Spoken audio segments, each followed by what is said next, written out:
Señor presidente, muchas gracias por lo que ha contado sobre la política de inversiones en su país. Usted está en el poder desde el año 19.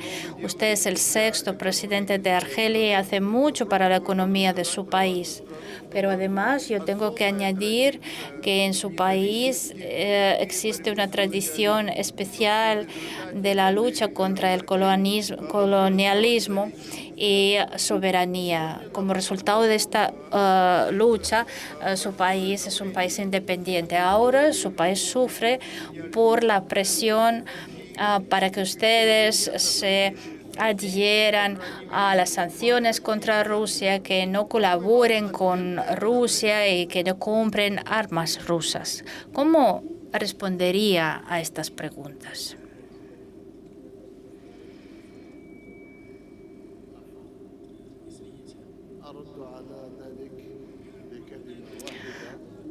Puedo contestar así.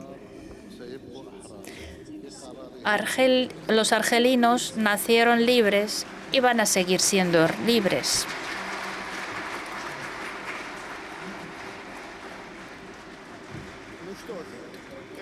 Bien, es una respuesta exhaustiva. Pero también me gustaría preguntarle sobre su política energética. ¿Qué proyectos energéticos concretos usted considera como más atractivos para los inversores extranjeros?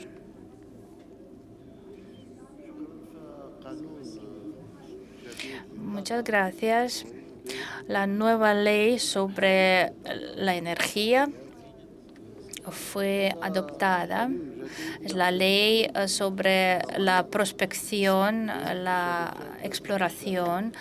Y esta ley concede todas las garantías a las compañías que trabajan en Argelia, entre otras la compañía Gazprom. Les damos todas las garantías para que puedan hacer entrar su capital. Les saludamos a todas. Trabajamos en este sentido. Esperamos que la población de Argelia, que ahora son 60 millones de personas, y la mayoría son jóvenes, y nosotros tenemos que asegurar el futuro de estas generaciones jóvenes. El crecimiento demográfico también pone a Argelia en una situación que para el año 2030 la cantidad de habitantes van a ser mucho más de 60 millones. Tenemos que producir más energía, más petróleo, más gas. Ahora exportamos más gas que petróleo y hay planes para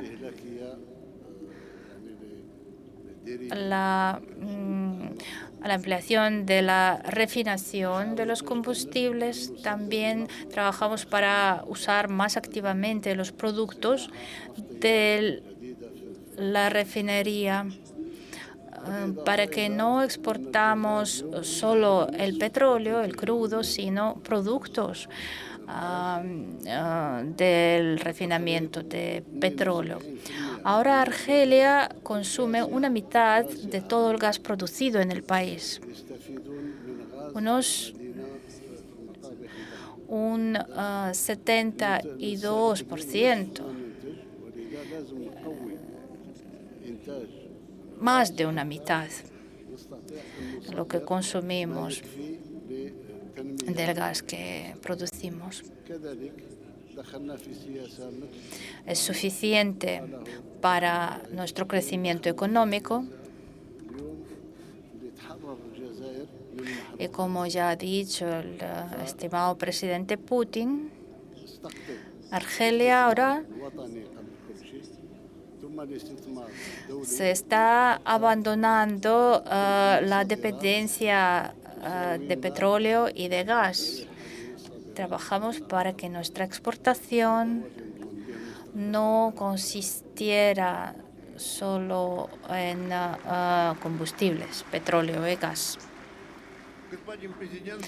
Muchas gracias, señor presidente. Y ahora me gustaría dirigirme al presidente Putin, ya que hablábamos de la dependencia de las ventas de petróleo y gas. Quisiera recordarle, señor presidente, el reporte del Ministerio de Finanzas de Estados Unidos que dice que supuestamente han podido impedir a Rusia a vender su petróleo en el mercado global.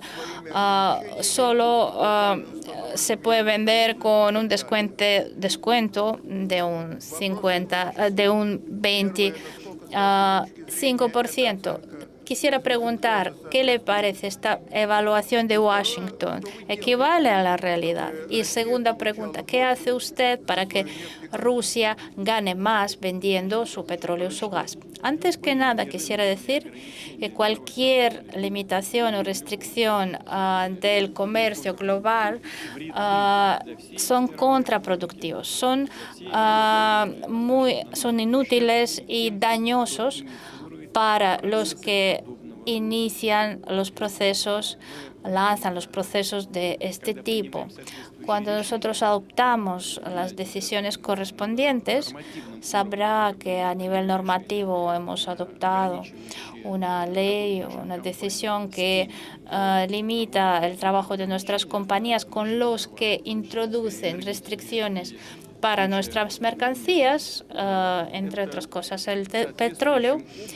Esto, a su vez, influye en el mercado global y reestructura los precios.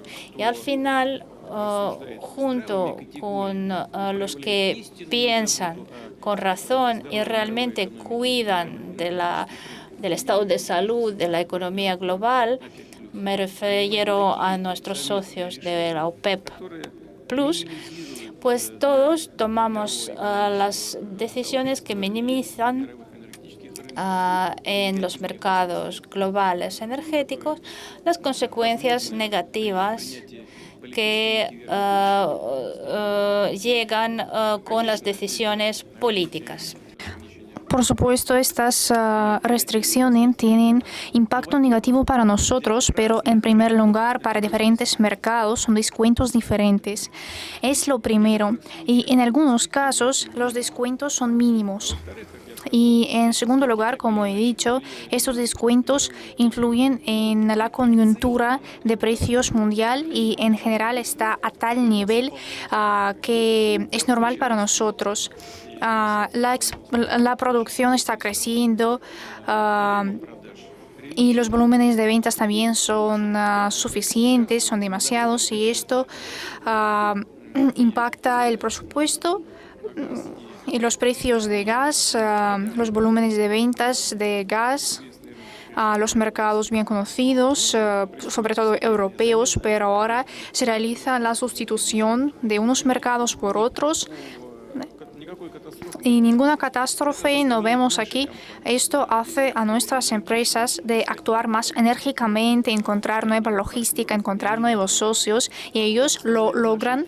Y eso obliga a nuestras empresas a actuar de manera más profesional, se puede decir así, no solo entregar la carga al puerto y venderlo. No quiero hablar de todos los mecanismos, pero obtienen los activos en el extranjero. Nuestras empresas procesan el petróleo en los productos petroleros en general. El mercado de gas y petróleo de Rusia está en buen estado. Tiene tiene perspectivas muy buenas de desarrollo. Estimado presidente de Argelia está en este grupo de OPEP Plus y con Argelia nosotros, junto con Argelia, también nos aconsejamos para adoptar decisiones en el marco de esta organización. Y debo decir que todas las decisiones en el marco de OPEP Plus para minimizar la producción tienen carácter depolitizado, no están vinculados a la operación militar especial de Rusia con ninguna otras razones coyunturales. Están vinculados solo a los motivos económicos como para consumidores, tanto para los vendedores. De este modo podemos hacer el balance. Muchas gracias, estimado presidente. Usted conoce muy bien que cuando en Occidente colectivo se habla de las sanciones contra Rusia, ahora apareció un nuevo elemento. Están hablando no solo de hay que castigar a Rusia, sino hay que limitar las posibilidades de Rusia, sus posibilidades como el comandante supremo de movilizar los recursos económicos para oponerse al occidente colectivo en Ucrania. En particular están hablando de que hay no solo reforzar las sanciones, sino impedir que alguien los pueda eludir. Y estas sanciones se interpretan como se dice en Occidente, no a nivel de leyes, sino a nivel de reglas. O sea, no queremos que Rusia tenga dinero para continuar la guerra, entonces hay que limitar este dinero. Y no es ningún secreto que se ejerce mucha presión a India, a Quito y otros países y a las empresas concretas. ¿Y qué está pasando en este ámbito? Siente Rusia la nueva presión de sanciones y si logra Washington, Bruselas y Londres impedir que Rusia obtenga los fondos necesarios para la lucha. No se trata de los fondos para la lucha armada, se trata del desarrollo de nuestro país. En el mundo, como ya he dicho, se producen transformaciones muy profundas. Hemos empezado a reorientarnos a los mercados de los países asiáticos, africanos, latinoamericanos y no ayer, hace mucho antes de los acontecimientos trágicos en Ucrania. ¿Y por qué? Porque las tendencias de la economía mundial están cambiando, los líderes mundiales están cambiando y los ritmos de crecimiento del intercambio comercial entre China y los países de la zona europea es mayor que los ritmos de crecimiento de nuestras relaciones comerciales con China.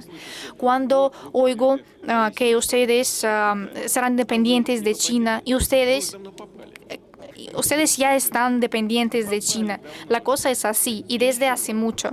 Y entonces no pasa nada.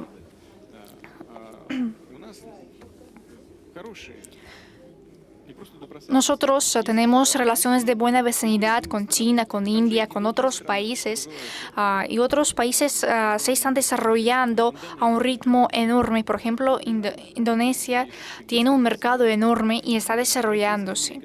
América Latina también va a desarrollarse, está desarrollándose y lo va a continuar haciendo.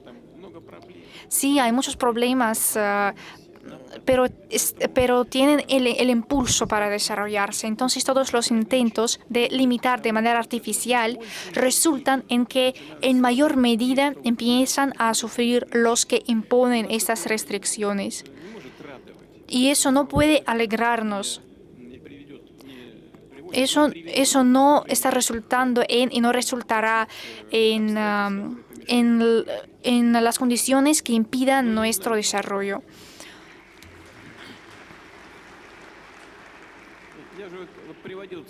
Yo he aducido las cifras. Está creciendo el intercambio comercial, la macroeconomía también está estable desde el segundo trimestre del año pasado. Desde el segundo trimestre observamos el crecimiento de la economía y ahora es 3,3. Y a finales del año habrá correcciones, será 1,5 o 2. Y claro que quisiéramos tener como Argelia 4 y más. ¿Saben? Obligar, forzar a otros países a seguir a ciegas los intereses ajenos es muy difícil en el mundo actual y algunas veces es casi imposible. ¿Y cómo se puede obligar a un país con un pueblo de millones no vender el trigo en Rusia? Que su pueblo muera de hambre. ¿Cómo se puede hacer así? ¿Cómo se puede decir esas tonterías? No lo van a escuchar a la persona que lo está diciendo. La gente que lo está haciendo tiene que entender que eso es contraproductivo no solo para la economía mundial. Para millones de personas es inaceptable. Hemos hablado de la necesidad de luchar por el medio ambiente, pero en Europa está creciendo drásticamente la generación de carbono. Y lo están haciendo las personas, así llamados los verdes, que aún ayer oían de la necesidad de abandonar la generación de carbono y ahora están encendiendo el átomo, el carbono. Y en la estructura de la energía de algunos países occidentales, este carbono es aún más que en Rusia. Todo está olvidado, tirado a la basura, toda esta palabrería, porque las decisiones anteriores no fueron justificadas económicamente. Y para ellos es importante la situación actual. Y lo que está pasando en Ucrania, con eso tratan de ocultar sus errores en economía, en finanzas. Ellos han llevado la situación al crecimiento drástico de inflación. ¿Y por qué? Porque han invertido billones de euros a sus economías en Estados Unidos, 9 billones, y han aumentado la inflación. No lo hemos hecho nosotros, lo han hecho ellos y ahora están ocultando sus errores, con lo que hay que castigar a Rusia. No lograrán nada con esta política. No sé cómo el presidente trata nuestra cooperación en el marco de OPEP+, pero es nuestra labor conjunta y son prácticas depolitizadas.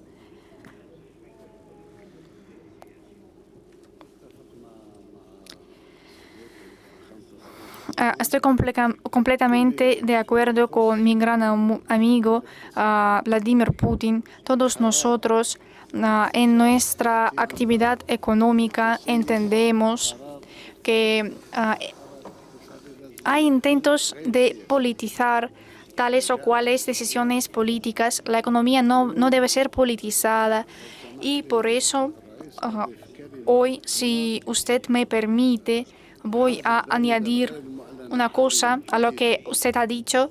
Hoy vemos una nueva guerra fría, no declarada, la guerra económica. Ella, claro que no es natural, porque hay diferencia entre lo que sucedía a inicios de los años 50 y lo que está pasando ahora, porque las necesidades han cambiado, por supuesto, y pocos países están produciendo tanta cantidad de trigo como su país y nadie puede obligarle a deshacerse de su curso en la política, en la agricultura, en las entregas de trigo, de cereales. Y creo que la gente que está proponiendo estas iniciativas van a pensar dos veces y cambiar su política. Dos palabras más, Dmitry. De verdad, obligar a los países a seguir a ciegas sin rechistar los requisitos de algunos países no amistosos para nosotros que están luchando contra Rusia sobre la base sistémica durante décadas es imposible. Y los recursos que están usando, los acontecimientos sangrientos en Cáucaso a finales de los años 90, inicios de los años 2000, todos hablaban de Al-Qaeda Pero cuando empezó a luchar contra nosotros en Cáucaso, todos lo olvidaron. Si se puede usar algo en la lucha contra Rusia, que lo hagan entonces. Y lo mismo con Al-Qaeda. Ahora usan a los neonazis en Ucrania. Han olvidado que son neonazis y nadie lo está recordando, nadie está diciendo nada. Han puesto a la cabeza a una persona famosa que está ocultando a estos secuaces. He mostrado esta película con los nazistas y eso será un bloqueo informativo porque están usando este mecanismo en la lucha contra nosotros. También está usando en esta lucha los instrumentos energéticos, alimentarios, financieros. Y voy a repetir una vez más, el mundo está cambiando y lo está haciendo drásticamente. Y esta política occidental está asistiendo golpe en lo que respecta a los instrumentos, estimado señor presidente. Los instrumentos se usan no solo contra Rusia, sino también le atribuyen el uso de un instrumento interesante contra Estados Unidos. En términos económicos y políticos, las dogmas de Estados Unidos se construían en el papel de dólar en el sistema financiero internacional y dicen que usted está usando el conflicto actual como un conflicto con Estados Unidos para intensificar el proceso de dolarización. Podría decir si es así y en qué medida coincide con la verdad de qué resultados tiene este proceso, el proceso de la dedolarización en caso de la hegemonía del dólar en el sistema monetario mundial. Sobre todo quisiera decir, y creo que el señor presidente estará de acuerdo conmigo, nuestros amigos están analizando minuciosamente lo que está pasando en el mundo árabe, en África. Y quiero decir una cosa, nosotros nunca hemos tenido y no tenemos el objetivo de dolarizar la economía rusa o influir en la dedolarización de la economía mundial. La influencia de tal o cual moneda está directamente vinculada al potencial económico del país que es un emisor de esta moneda.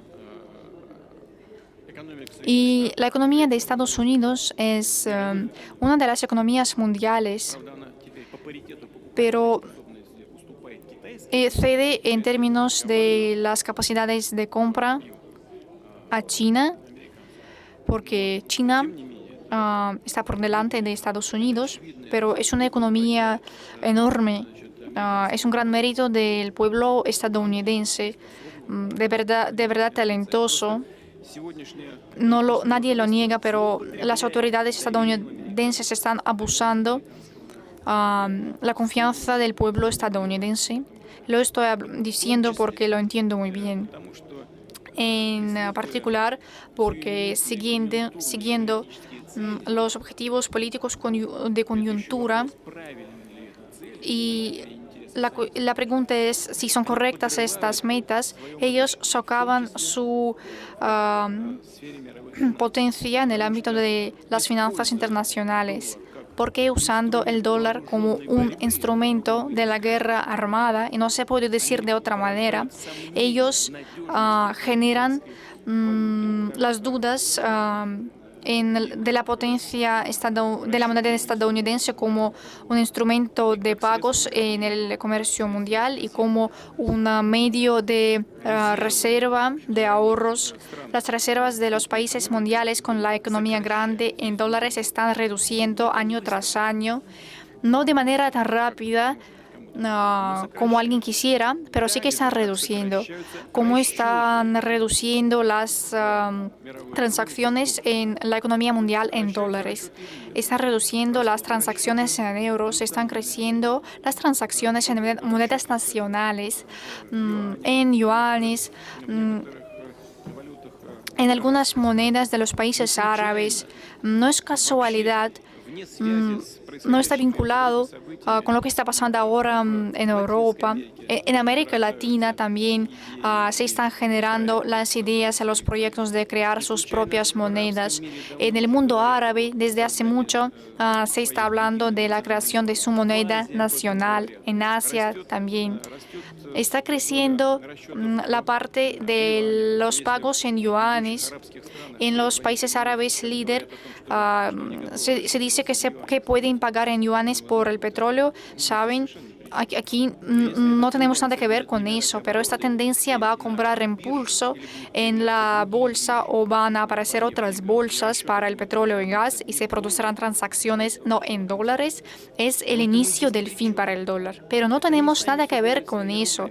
Ellos lo están haciendo con sus propias manos y eso me da motivo a pensar que las élites políticos están abusando de la confianza del pueblo estadounidense y llevan la situación a las consecuencias negativas que he mencionado.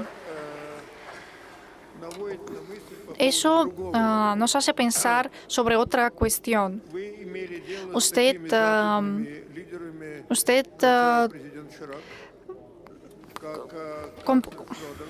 presidente Chirac, canciller Schlöger, Berlusconi, usted habló con ellos y parece que cuando usted está mirando a los líderes europeos de Estados Unidos, usted está hablando con los países de otro calibre. Creo que la diferencia entre estos líderes es que aquellos líderes han tenido el sentido de pragmatismo sano, el realismo en su entendimiento que la acción produce la contracción, que haces algunos pasos contra otra potencia, eso puede tener impacto grave para ti mismo. Y cuando estoy mirando a los líderes actuales, creo que que están fuera de la realidad. El canciller Scholz, el presidente Macron, dicen que no tienen contactos demasiados con usted, con las autoridades rusas, y al mismo tiempo ellos cada vez más se someten en la guerra en Ucrania. Y entonces surge la pregunta, ¿considera usted que la OTAN es el participante de la guerra en Ucrania? Y si la OTAN es el participante de la guerra, es muy difícil imaginar que hay espacio para diplomacia constructiva, ¿o me estoy equivocando? Sí, la OTAN ya está participando poco a poco. Se realizan las entregas de material bélico pesado. Ahora están pensando de las entregas de las cazas. Hoy ya he hablado de que en una distancia se hacen los intentos de atacar con 2 compañías y 5 tanques. En otro tramo, 1 compañía y media con tanques. Queman los tanques, incluidos los leopardos, y ayer también queman bien. Y van a quemar los F-16 cazas, sin duda. Al igual que leopardos. Se van a desplegarse fuera de las fronteras de Ucrania y se van a utilizarse en el combate. Vamos a pensar cómo podemos impactar y dónde podemos impactar. Ese material bélico constituirá una amenaza seria de involucrarse la OTAN en este conflicto. En cuanto a los dirigentes occidentales, nunca quisiera dar evaluaciones a mis colegas. No importa cómo sean nuestras relaciones, ni siquiera digo algo al señor Zelensky. Lo que me repulsa completamente es cómo uno puede apoyar a los neonazis, los secuaces, haciendo héroes nacionales de ellos. sin perjuicio de su etnia, pero no doy aprecios a nadie. Ahora pido perdón al auditorio. Hace poco falleció el antiguo primer ministro de Italia, el señor Berlusconi. Hizo y alcanzó mucho para construir una relación normal a largo plazo entre Rusia y la OTAN. Fue una persona muy brillante, con mucha pujanza y energía, una persona de gran escala, de escala global, de gran envergadura. Pero perdón al auditorio, quisiera que reveremos su memoria con un minuto de silencio. Alcémonos, por favor.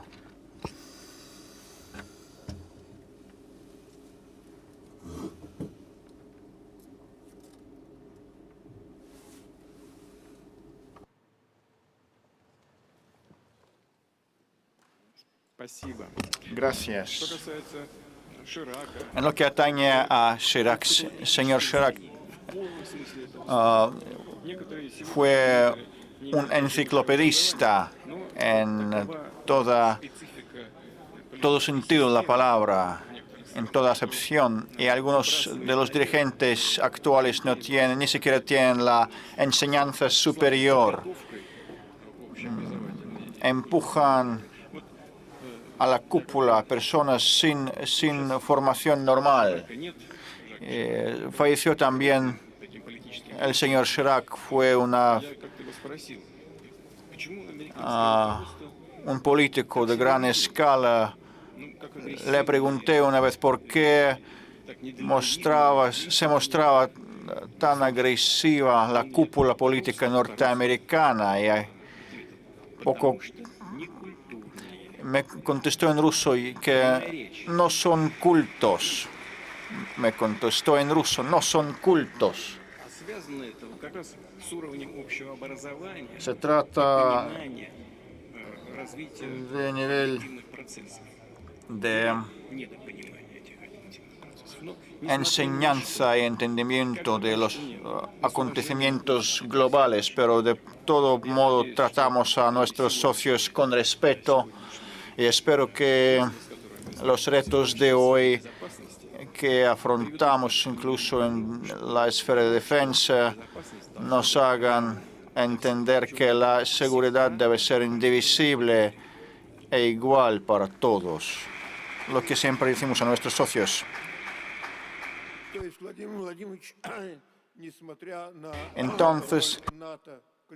Entonces, pese al papel de la OTAN y el Occidente colectivo, usted nos cierra la puerta para vías diplomáticas con los dirigentes occidentales. Nunca cerramos la puerta.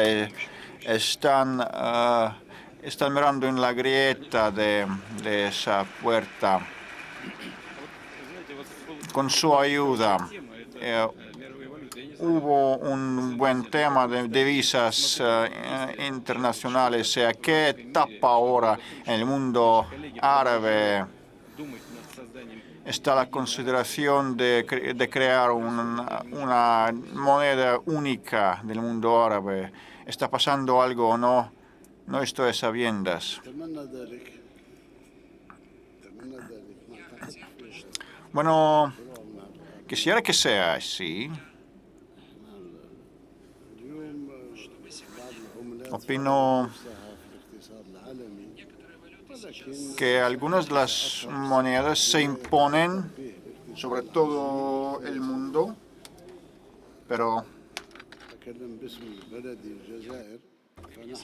digo en nombre de mi propio país, Argelia, nos gustaría que en el futuro próximo nos unamos, nos ingresemos a BRICS para que nuestra economía sea liberada de una cierta presión a la que estamos sometidos. Hay monedas fuertes en el mundo árabe, por ejemplo, la divisa saudita o de los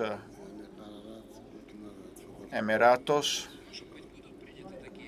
A lo mejor se harán tales decisiones saber. Gracias.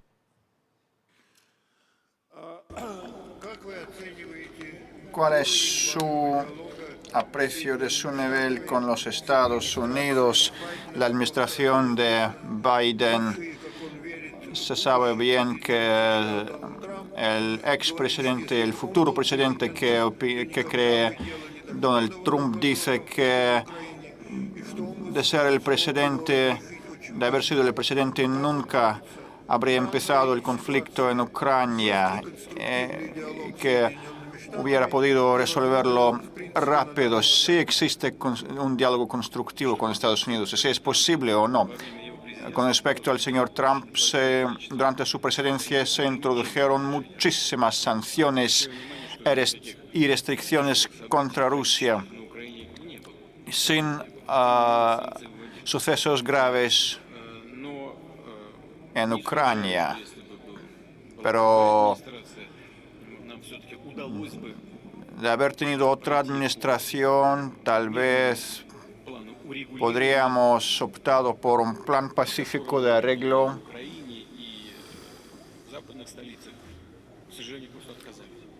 que descartaron en Ucrania en las capitales occidentales. En cuanto a los contactos, bueno, prácticamente no los hay, pero no los rechazamos. Si tienen ganas de dialogar con nosotros, ¿por qué no? No han sido nosotros quienes no llevan diálogo. Ellos han convertido el diálogo en entregar armas a Ucrania. Vamos a quemar todas esas armas y ver qué pasa luego. Que son 30% alrededor. Ya han alcanzado el nivel de 30% del equipo blindado que ya hemos destrozado. No me refiero a Bradley, vehículos Bradley o Leopardos. Bueno, en unidades, en números, 218 tanques, incluidos Leopardos, y 418 vehículos blindados, Bradley, vehículos incluidos en número. Continuaremos sin duda ese proceso de quemadura. Mejor habrían optado por cualquier otra vía, pero ahora quieren ganar el campo de batalla. Vamos a ver si van a lograr o no. Lo dudo, parece que no, con dificultad. Lo que consiguen, y Washington lo trata con un buen ánimo, es perpetrar ataques más y más, cada día más ataques en el territorio ruso, autóctono, incluidos ataques contra el Kremlin y ataques terroristas contra, por ejemplo, Daria Dugina en Moscú, el asesinato de ella y un asesinato de un blogger en San Petersburgo y los drones atacando el Kremlin, etcétera.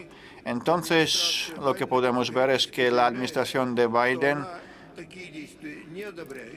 rechaza su apoyo a tales acciones, dice que no facilita tales acciones, que nunca alentó la destrucción de Flujo del Norte 1 y 2, pero ni siquiera al mismo tiempo se aspira a explicar a Kiev que no es un modo oportuno y que pueda repercutir en el apoyo norteamericano al régimen Zelensky. ¿Qué opina sobre esta postura de los Estados Unidos? ¿Qué va a tratar esta postura? Lo que acaba de decir usted es una intentona de provocarnos a que tomemos represalias de respuesta hacer daño al Kremlin, que es la residencia oficial del presidente ruso, ataques contra la región de Belgorod y regiones adyacentes son intentonas de provocar que respondamos.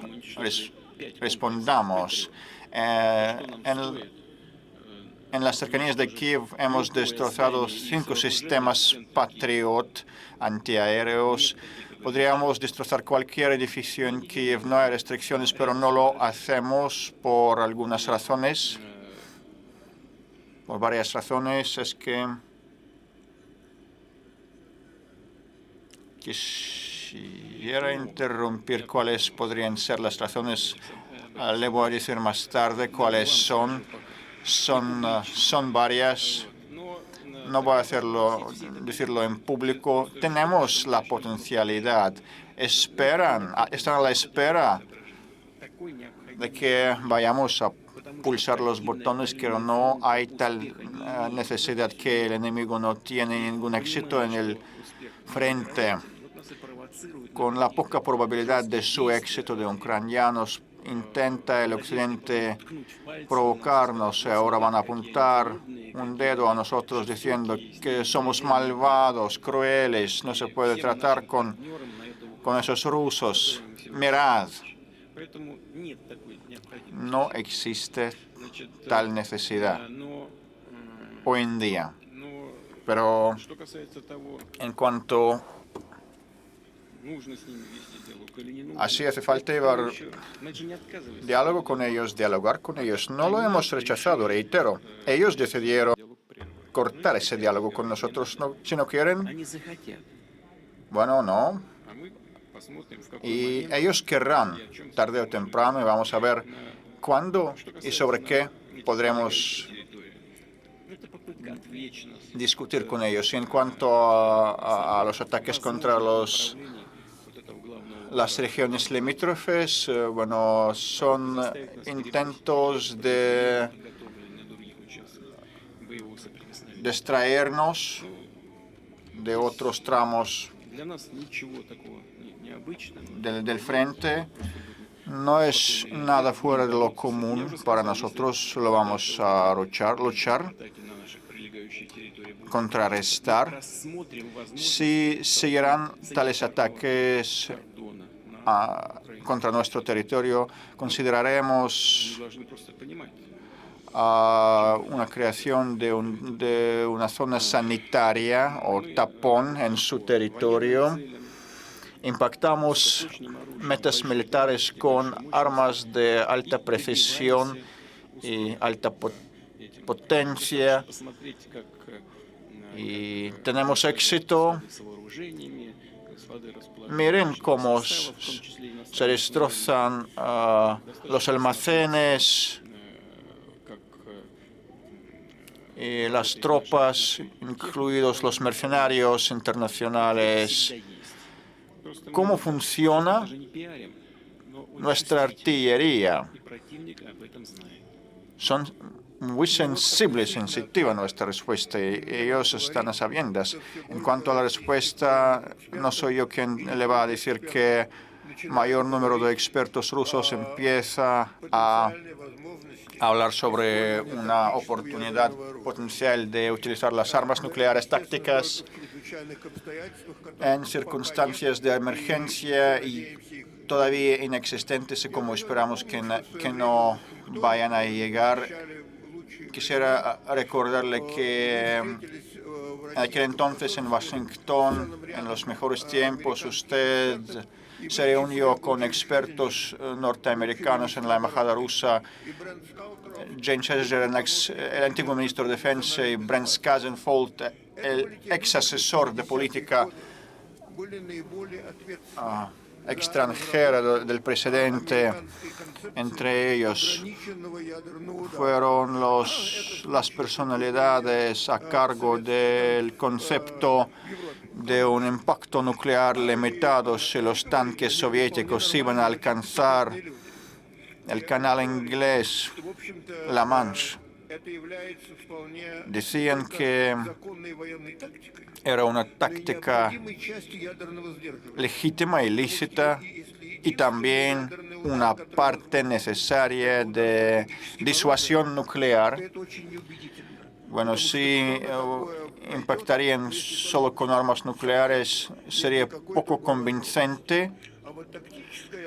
Y si no existiese otra necesidad, pero al mismo tiempo decían que las armas nucleares tácticas era una cosa eficaz, una parte de disuasión nuclear. ¿Cuál es su actitud? Mi actitud es negativa, mi postura es negativa. La utilización de armas nucleares teóricamente es posible en Rusia, es posible si va a crearse una amenaza a nuestra integridad territorial, independencia y soberanía del Estado ruso.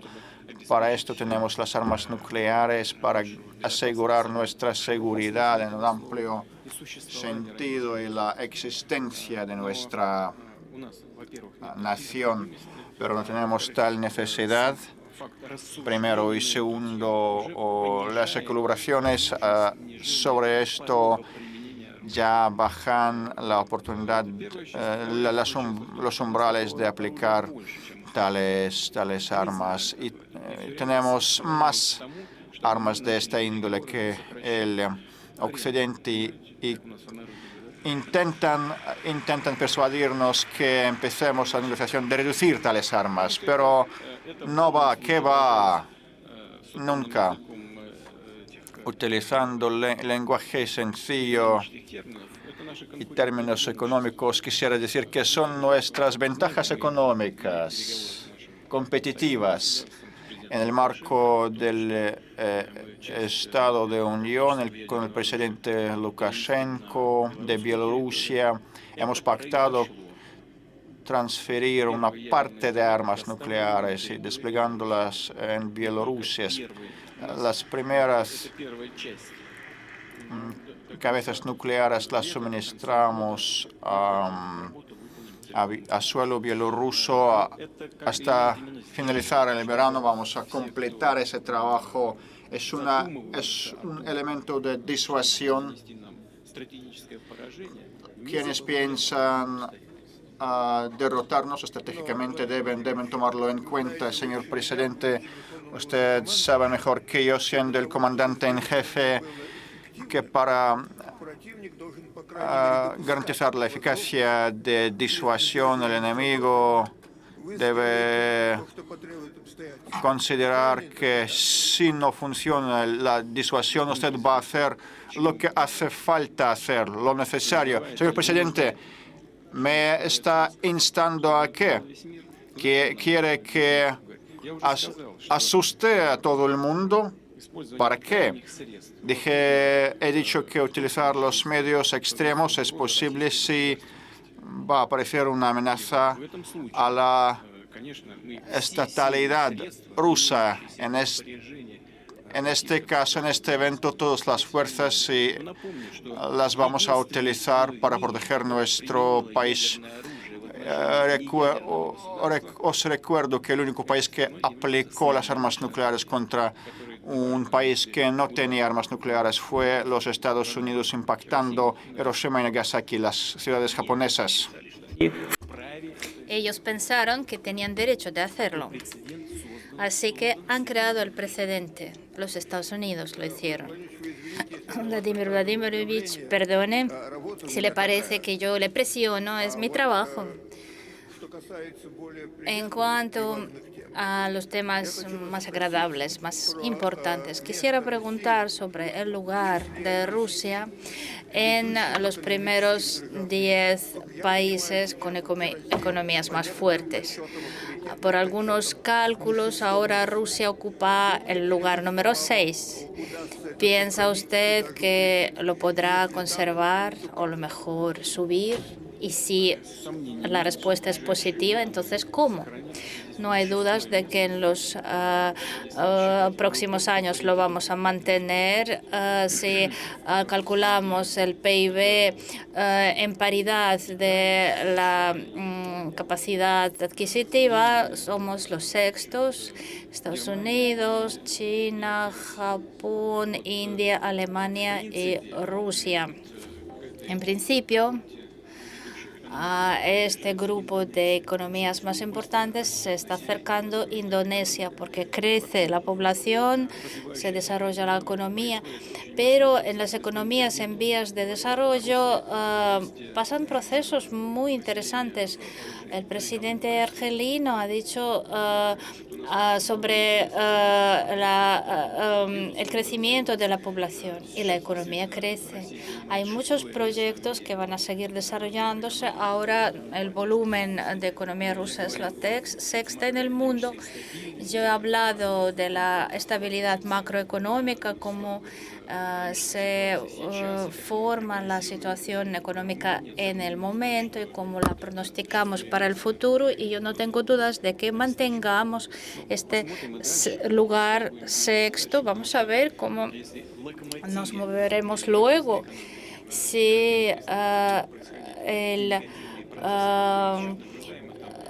se sigue habiendo una caída de economía en Estados Unidos, en la economía número uno. Yo veo que hay una caída, crece la inflación. Aquí vamos a tener un 5%, pero en Alemania, perdón, no hablo de Estados Unidos, sino de Alemania, más de 5%. No es común para una economía que siempre ha sido tan estable como la alemana. Si todo sigue igual, a lo mejor nosotros subimos en el ranking. Uno de los retos económicos para Rusia es falta de mano de obra de alta cualificación. Usted ha mencionado algunas medidas que se adoptan.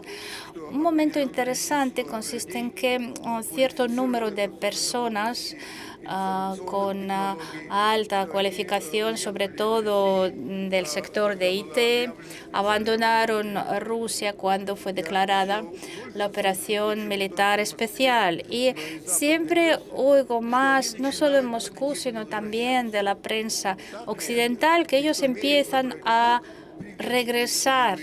Si es así, y si la respuesta es positiva, les dan la bienvenida.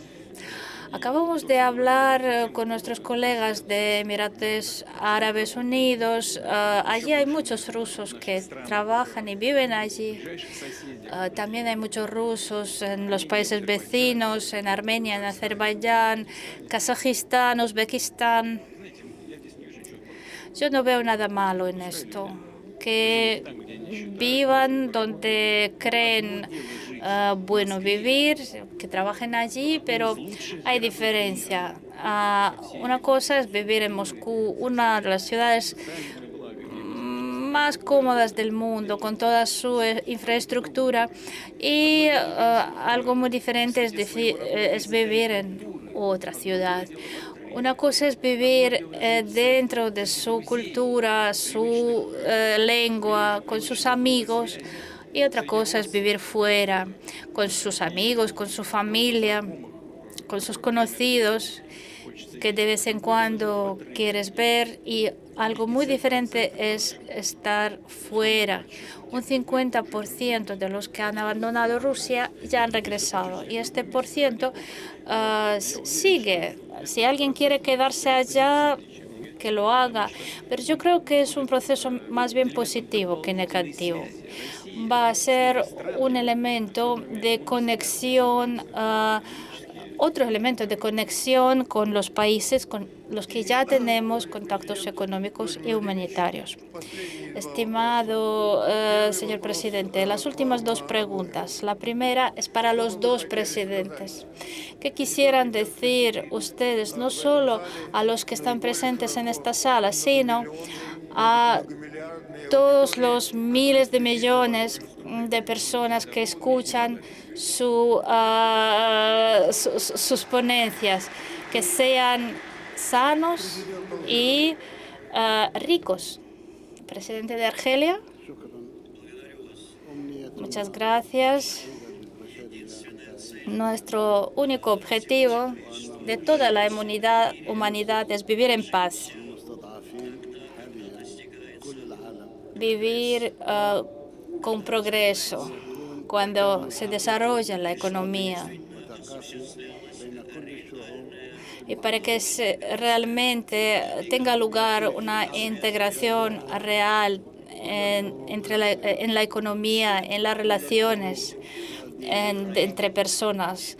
Las guerras al final las pierden todo el mundo, porque la guerra trae destrucción. Por esto yo desearía a toda la humanidad paz, bienestar, seguridad, y quisiera usar la oportunidad para agradecer Su Excelencia, el presidente Putin, que ha sido muy moderado en sus observaciones, y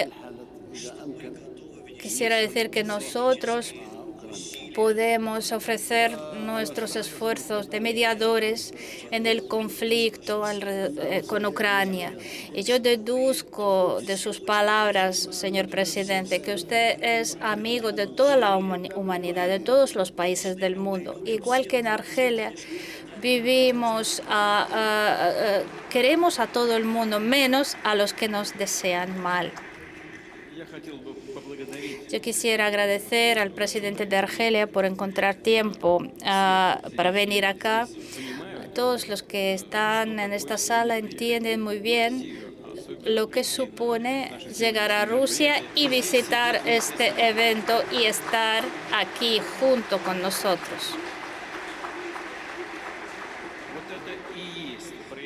Esto es la muestra de las cualidades del líder, de carácter y del respeto por sus propios intereses nacionales. Argelia y Rusia tenemos relaciones amistosas muy antiguas.